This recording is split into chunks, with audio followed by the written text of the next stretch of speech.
So here you are in the south of France, Yes. practicing your fabulous French.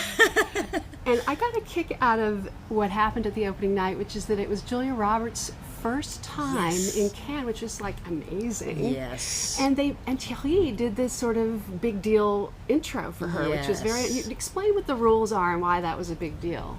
Oh, I don't know what the rules are. They bring you up in a group. Yes, we did. But honestly, we were so thrilled for Julia, and I think George especially. He was just so excited to show her Cannes because she's never been here, and I know it means a lot to him. So we just wanted to give her that one little moment, where she got the experience of seeing that sea of photographers and knowing how much they were anticipating her being there. And Julia Roberts is really. She's just really one of the nicest people I've ever worked with, and just genuine and real, and it's just great to see her here. Well, she and George have been really close friends Yes. for a long time, and you know that Right. chemistry was there before you Yes, started. yes. So how did you come to cast the two of them in the movie, and how did you talk them into doing it without getting paid their full price? I know nothing about any of that. I really, we just got the script right, and that takes a long time. I mean, that's what I do. That's the best thing that I do. That's my greatest contribution, is just being a pain and making sure that the script is great. It takes a lot of work and a lot of time. We brought on a young writer named Jamie Linden, and we made this script layered and deep. And then we found George and said, "Would you like to do this?" And he said yes, and everything else happened very quickly. At one point, very close to, almost not very far from shooting, really, we said, "Could you just? I really love Julia Roberts so much. Could you just give this to her so that she'll give us a quick no?" And she read it immediately and fell in love with it and said yes, and it was just every dream come true. Now you did beef up that part, Yes. and I have to say, as a woman, I got a big kick out of her. Yes, yes. She's in charge. She is. In the original script, she really was more of a technician. She just said, go to one, go to two, and there really wasn't any exploration to their character. So we sort of invented this idea that she speaks in his ear through an earpiece, and that he looks at her through the monitor. And there's a kind of virtual intimacy that happens through the course of the movie, this connection, this weird connection that, of course, Julia Roberts and George Clooney facilitate. This little But it's magic. not romantic. I mean, No, you're they're friends. skipping all that. Right, they're friends and professionals. Yeah. And And they love each other. Yes, and they have a complicated relationship because it's a long one. You know that George's character of Lee Gates is somebody who's a showman who's lost himself. He's egocentric, and he's a bit of a puppet of the media, and he's lost his journalistic qualities, and he doesn't know what he's worth, honestly. He doesn't know he's a failure.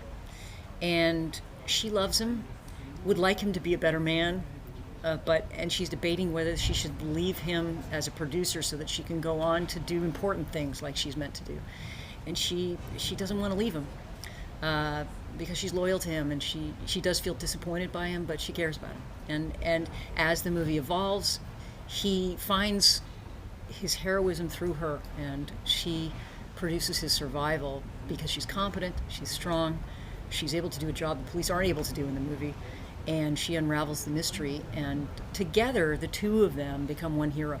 And there's also a kind of humanistic empathy that they feel for this character played by Jack O'Connell. The New York Times, made a crack about his accent, but I thought he was really good. I thought he was remarkable, actually.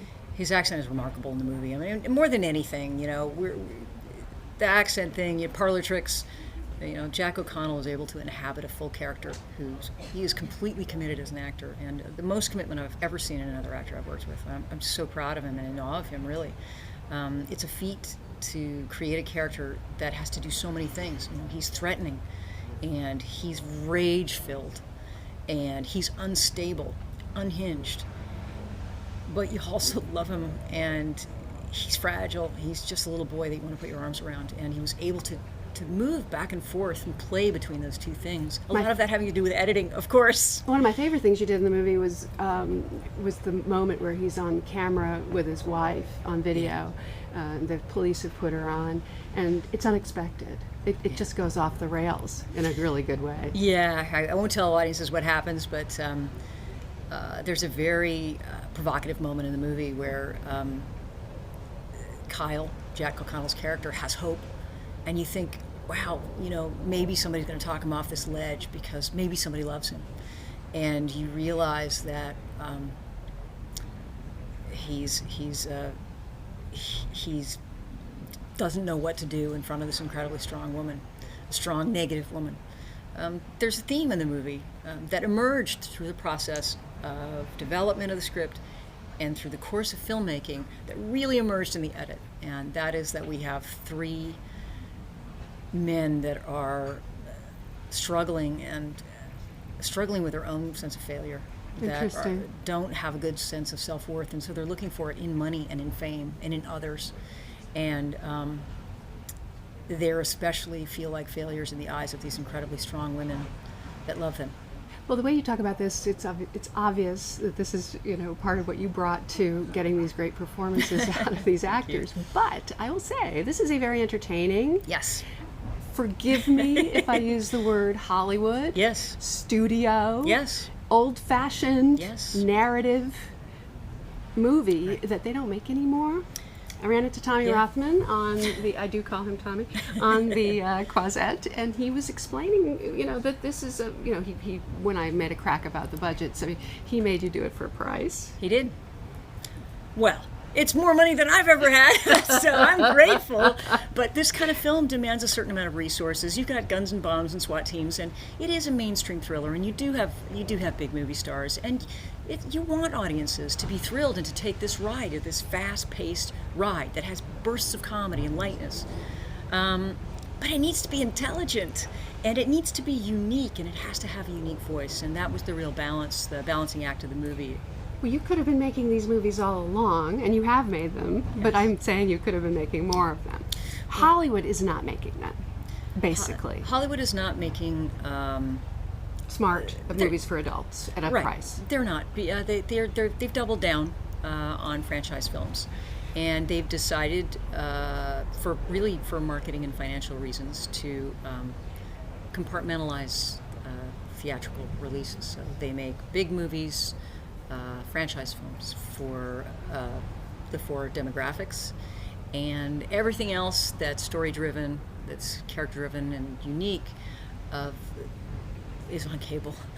I kind of want to say to movie goers out there that they should really support this movie, because if movies like this don't do well, they're not going to get made. Every time one of them doesn't do, you're doing fine. It's all, it's opening, but and you got a good review in the New York Times, by the way. But it was a very good review, and I just want these movies to continue, and I want you to continue directing. Listen, it feels like you were right on top of your game here. I just want to make movies. That's all I've ever wanted to do since I was a little girl, and I will make them on my iPhone, in a little cardboard box. I know how to tell stories. I know how to tell stories for small amounts of money and big amounts of money, and there are lots of interesting and wonderful ways of telling stories these days. This film does happen to be a mainstream movie that's intended for a general audience to be able to experience and love and to take that ride. And I don't want to talk down to them, because I think that they're hungry for a real experience that has an old-fashioned movie-going experience, but that's really relevant in about our time. Absolutely. Our time. With this weird combination of the financial world, the weird, crazy world of broadcast journalism, live on-air broadcast journalism, and technology. A technology that we created, but that surpasses us and that we don't understand. And when you bring those three things together, that's really a modern landscape that has never been before, and it's really dangerous. Yeah. Absolutely. Well, you've also been directing in television. You did Orange is the New Black. Yes. You got an Emmy nomination and a DGA nomination for your work on House of Cards. Yes. An amazing episode. And with Orange, Robin Wright. Yeah. That's right. You got both. Yeah.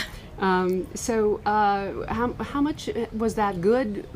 Satisfying? How much do you want to move on from that to movies again? I mean, what difference does it make? I love doing cable, and I especially love working with Netflix. Everybody loves working with Netflix. Every filmmaker does. An amazing amount of freedom and support. They want to innovate, and that's fantastic. Of course, when I do television as a director, unless I'm exec producing, which I plan on doing, I would like you to do that. When I'm directing on television, I'm there to serve the creator. I'm there to really serve the lead producer and the writer, and I love that. I know how to serve people, and I know how to help them tell their stories. but it's a different language for me as a director. I get to do a thriller one week, and I get to do a comedy the next week, and it keeps me in the game. But I do need a full vision, and I'm looking forward to having a show of my own that I would be able to serve a creator and work with him in a partnership to put something on screen that reflects me more. Yeah, you kind of, I don't know what the right terminology is. You turned your back on producing at a certain point.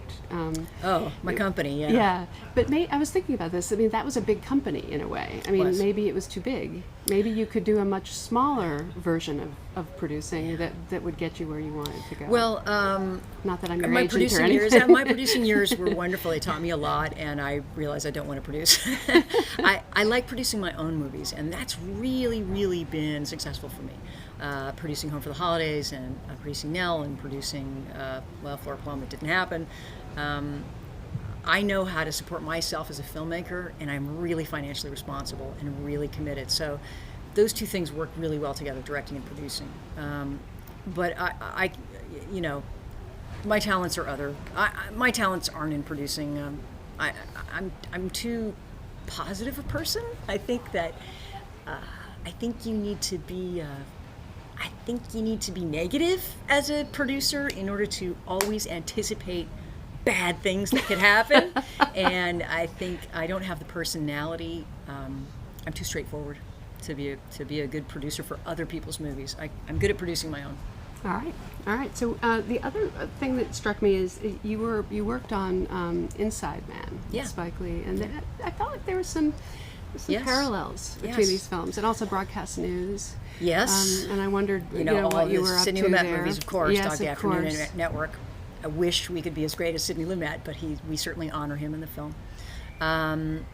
Inside Man, I loved Inside Man. I really did. It's my favorite Spike Lee movie, and there are others that I love too, but I thought that was such a strong Spike Lee movie. Matty Libatique, my DP on Money Monster, was also the director of photography for Inside Man. That's where I met him, and I was like, he's the guy I want. We worked really, really well together.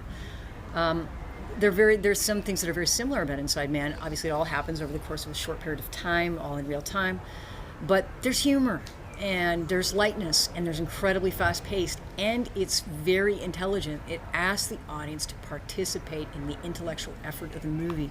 People will tell you that films either have to be emotional or they have to be intellectual, and physical is in there, of course. But I don't think you have to choose between the two, and I think that's what's thrilling about making movies and thrilling about directing films, is that I get to use both sides of myself. And as an audience member, I want to use both sides of myself. I don't want to just be stuck in a chair and be fed a movie intravenously and experience it the way I experience a ride at Disneyland. I want to participate, and I want to think.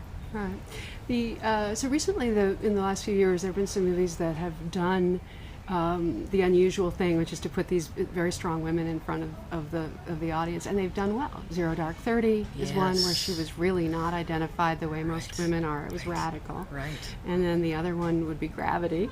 Yeah. And I just wondered if you think there's going to be a shift, if all this talking and I know everybody's asking you this, but all this talking, is it going to yield any changes?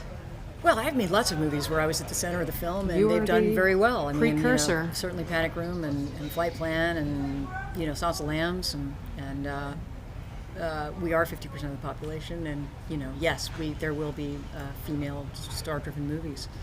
I don't think they've ever gone out of fashion. I think there are phases where we see more of them and less of them. Right now, we're seeing a really risk-adverse time in the film industry, period. So, the recipe for what is the least amount of risk has now changed. I consider the least risky movie is the really good one because I believe audiences respond to really good movies where people work really hard to make incredibly complex characters. Lots of people would disagree with me, and right now I think the recipe in the studio world is it's a bet that this thirst for superhero movies is all people want. Thanks, Jodie.